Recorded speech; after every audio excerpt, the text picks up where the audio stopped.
let's talk about oh gosh, okay. Let's talk about all the books I read in January.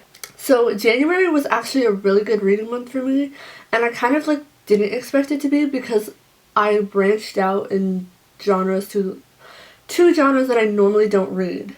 In 2023, I started reading for the first time like since I was a kid, and I not mainly, like all I read was romance, just like little rom-coms. I read Emily Henry, which like it is rom-com but like a little bit deeper, but like yeah. So I basically just read rom-coms.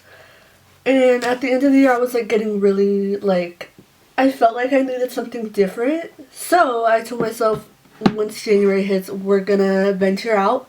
We're gonna try some fantasy, which scared me, but of course, what else would I start off with other than ACOTAR? I know these aren't the first book, but I don't have the first book. So the first read of the year was ACOTAR. Now, I literally went into this book knowing nothing, which I feel like isn't the case for most people. All I knew was there was a girl named Farah and there was a guy named Rhysand. So I really did not know what to expect, and also I knew that they were like fairies. Other than that, nothing. I was so scared to go into this book because I thought I would like not enjoy fantasy, and I was like, I need something more than rom-coms, but I don't want to be stuck reading romance books. So I started this book. Tell me why I ate it up. Literally knowing nothing going into it, I had the best time. I was enjoying it so much. And I don't want to say anything in case none of you have read it, but like, if you know, you know. I was so deep into a certain plot, and I was eating it up, and I didn't know what was about to come for me. So, for ACOTAR, I gave 5 stars. The next book I read was Flawless by Elsie Silver, which is a part of the Chestnut Spring series. And I started this because, you know, if you watch Sarah Caroli and Destiny Sidwell, like, they love the Chestnut Spring series. So I was really, like, anticipating it, getting into it. It was a really good, like, romantic read, and I loved seeing, like, the build-up of the other family members that we were going to get to see throughout the rest of the books. So I rated that 4 stars. The next one I read was Heartless by Elsie Silver. And on Goodreads, I rated it 4 stars, but honestly, I feel like I might want to change that to 5 because I loved this book so much. If there's one thing about me, it's that I love a good, like, not necessarily a pregnancy trope, but, like, kid trope. Like, I love when there's kids involved in books. And I know that's, like, such an unpopular opinion, but I love it. This book follows Cade, who has a kid, and who needs a nanny. So, stuff happens and he's able to find a nanny, and then it just, like, follows them, their relationship build up, like, obviously. And it was just so good. This book had me so enraptured with it, like I was just eating it up. I gave that 4 stars, but honestly, maybe not 5, like maybe 4.75. I don't know. It was really good. Now this next book I really have no memory of reading, and that is Spin the Bottle by Stephanie Alves. This one I was like in my bed, deathly sick, dying, could not do anything. And I think I was actually reading A Court of Mist and Fury when I got sick, but because I was sick and like I could not process anything in my brain, I did not want to read that because I didn't want to like not understand what was going on. So I saw like an Instagram reel that was like, oh, this cute little line, like, you know the classic bookstagram like reels that are like scenarios and then it shows you the book, and it just pulled me in.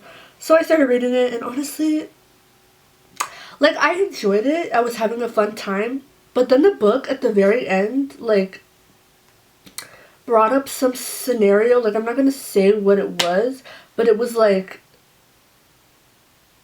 I don't even know how to explain. It just felt so out of nowhere, and like you didn't really get any insight to that being what was happening the entire book, and I was just so thrown off, and it felt so stupid to me. I was like, why is this even happening? Like, get it together, don't be doing that. And some of the reviews like were agreeing with me, so I was like, thank God it's not just me, because I was so thrown off at the end. And the rest, like the whole first of the book, like it wasn't necessarily great. I was just having a good time because it's a romance book and I was sick and needed something to read. But I didn't really super connect to the characters and stuff and all that, so for that, I gave it 3 stars. Now this next book, A Court of Missing Fury, I had no idea what was about to happen in this book. And it's so, me and my sister were reading ACOTAR together, like, and we were at her house both reading this book, and like she was just on the edge of her seat, like she was so stressed about the you know what, like I can't even say because I don't want to spoil it, but like also these books have been out for so long that you should know. But like she was so stressed about a certain trope, and I was too. But I was like, I'm just gonna push through, and oh my gosh, I'm so glad I did because this book was so good. I love like the found family in this book and like everyone you get to meet, and just like going along with Feyre and her journey like after what happened in the last book was so nice to see. Like I loved following it and the help she gets, the family she finds, because we all know her family is crap. There was nothing else I could rate this other than 5 stars. The next book I read was A Court of Rings and Ruin by Stephanie Alves. That's literally not who it's by. A Court of Wings and Ruin by Sarah J. Maas. And oh my gosh, this one, I'm gonna say it, I enjoyed it more than A Court of Missing Fury. It was so good. Like, and I know people love A Court of Missing Fury because you're following along like the build up of the relationship, which I love too, but something about A Court of Wings and Ruin and being like solidified in that relationship and just getting even more of the found family and like the build up and like the literal war that happens in this book was so good. I don't know, just everything about it. I really enjoyed that one. Like, I really enjoyed it. And I'm kind of blinking on what everything happened now, but like going through that whole war scene was so, had me on the edge of my seat. And then the ending, I was like, this is not happening. Like, I was sitting in my bed crying. And then they had switched up on us. So, yeah. So that one, of course, 5 stars. Honestly, that and another book I'm about to talk about are top, like, gotta be my top 2 out of ACOTAR. And then because I just have to keep reading the series, like, you cannot stop me, I read A Court of Frost and Starlight by Sarah J. Maas. And this one, I don't know, I feel like so many people are like, I ate it up. Like, I loved it. Like, something about just seeing the characters not, like, obviously the plot wasn't crazy in this book, but like seeing them in just their everyday lives was like, I loved it. Like, I loved seeing it. And we got a little Christmas, so I was like, okay, period. Not much else to say. Like, I just loved that book. So that one I also gave 5 stars. Don't come for me about that.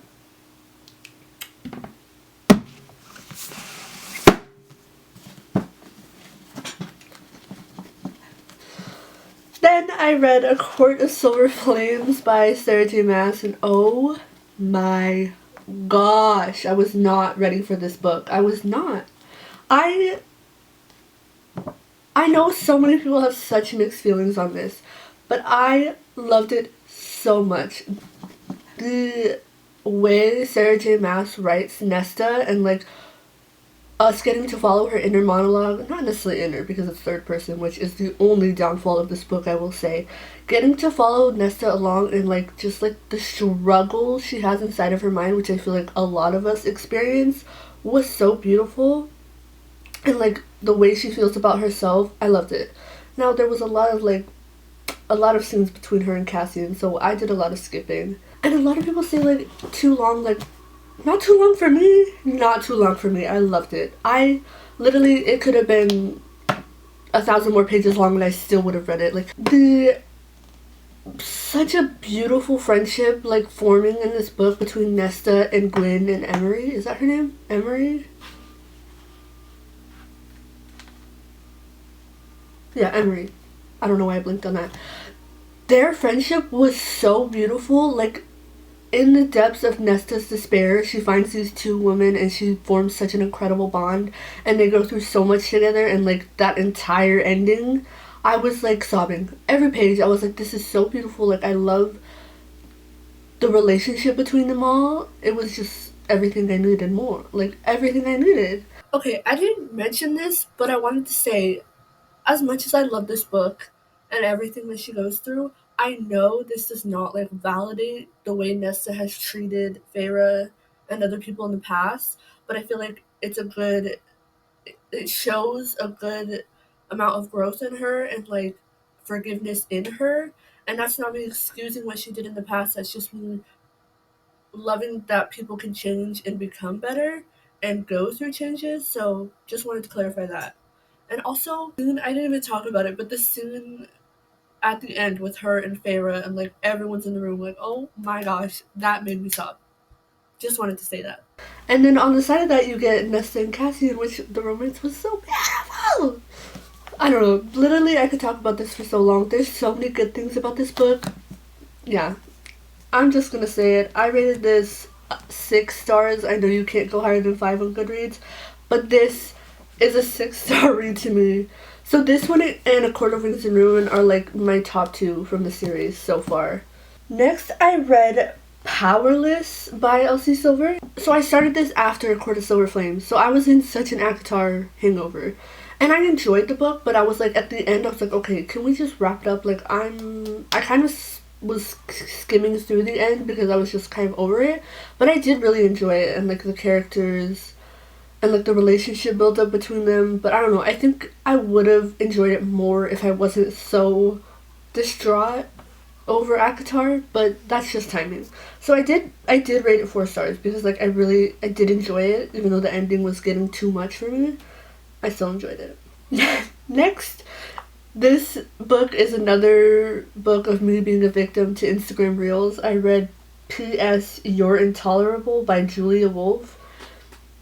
I don't know. I was just scrolling on Instagram, saw one of those like, this situation happens, and I was like, okay, I gotta go read that. And I was also sick again, so it was like, it was another day where I was like, I just need some quick read that I don't have to pay attention to.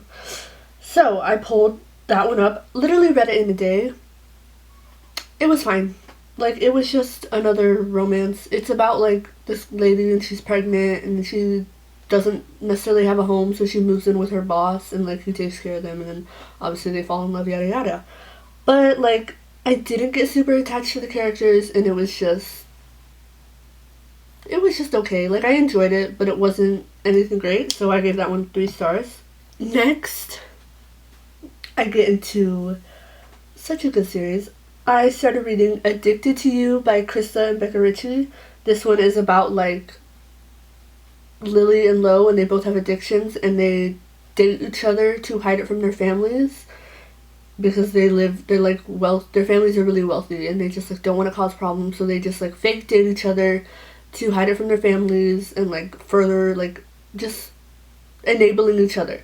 So I really enjoyed this book. I gave it 4 stars. It wasn't necessarily a 5-star, just didn't have that 5-star feeling, but I really did enjoy like the setup, meeting all the characters, going along with Lily and Lo and their addictions, and like seeing how that affects them. And then I read, because I have to read series, like if I read one I have to keep going, I read Ricochet, which is the 2nd book in the Addicted series, and this one just kind of follows, I don't know, I don't want to say it because I don't want to spoil it, but this one was good too. Didn't get any of Lo, which was sad, but I still really enjoyed it. Like, you got to follow along with Lily and like that little time period, and just like seeing her sisters being there for her was really good. So yeah, I gave that one 4 stars too, because I really do enjoy reading this universe. And then I read Addicted for Now, which that one was so good. Lo's back, they're together again, like you get so much more of the family, like their friends and family in this one, and like the found family aspect of them and their friends, which was so good. I always love a good found family. And just seeing them go through like the struggles of recovery and their friends and family supporting them and the people who don't support them, and just like, I don't know, I really enjoyed it because after reading romances for so long, reading a book that's about romance and like has so much more plot to it than just like, oh, these two people are gonna get together was really nice. Like, you get to follow along on so much more than just a relationship. So I really enjoyed this one. I gave it 5 stars because, I don't know, because I'm not gonna explain why I gave a book 5 stars. And then the last book I read this month was Kiss the Sky, which is the first book in the Calloway Sisters series but goes along with the Addicted series, and this one follows Rose, which is Lily's sister. This one was so good! So good. I love Rose and Connor. Like, their relationship is so cute. I loved following it, and then like the snippets you get of Lily and Lo in the back, and just like, once again, the way they all support each other and like want the best for each other in the found family. And like the scenario in this one, like they had a literal reality show. Wasn't expecting that, but it was still good. Like, created drama. It was in the beginning, for some reason I was so like not able to follow. Like, I don't, it's not that they're like speaking in a too smart way, because like Rose and Connor are supposed to be smart. It was just like my brain was not computing anything that was happening on the page for some reason. But like after 15-20%, I was like, okay, I'm in this, we're good. Seeing the progression of their relationship, and then like at the end when Connor, like, these moments of realization and like moments of realizing what's important to him and what's not important to him was so good. I love seeing that. So yes, I rated this book 5 stars. Alright, those were all the books I read in January. I read, let me see, 1, 2, 3, 4, 5, 6, 7, 8, 9, 10, 11, 12, 13, 14 books this January, which I think that's the most books I've read in a month so far. I did not expect to get that much done. And also, I read Akatar, which is like, this book is 700 pages long. The fact that I read that along with 13 other books, I say that's really good. Also, it does not matter how much you read a month. Literally, any amount of reading is good. It was such a good reading month. Like, I enjoyed so many books. I got a handful of 5 stars, and that is such a good reading month. And for next month, February, I am going to try to read Throne of Glass, which obviously I think I will enjoy it. Like, probably 90% sure I'll enjoy it, but I'm just scared for some reason. I don't know why, but I think I'm going to do a reading vlog on that, so stay tuned for that. And thank you for watching this video. Please comment, like, and subscribe, and I'll see you next time.